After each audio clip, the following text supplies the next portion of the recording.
தினமும் கூடும் தெய்வாம்சம் தேடி தேடி வருவோர்க்கெல்லாம் தினமும் கூடும் தெய்வாம்சம் திருச்செந்தூரின் கடலோரத்தில் செந்தில் நாதன் அரசாங்கம்.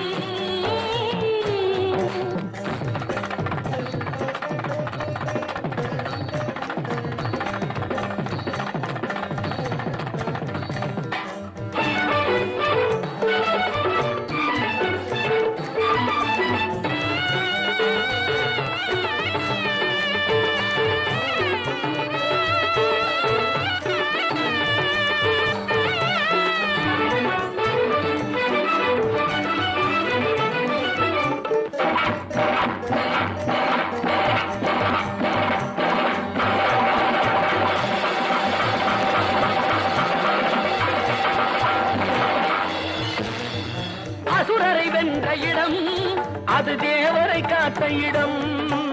ஆவணி மாசையிலும் வரும் ஐப்பசி திங்களிலும் அன்பர் திருநாள் காணும் இடம். அன்பர் திருநாள்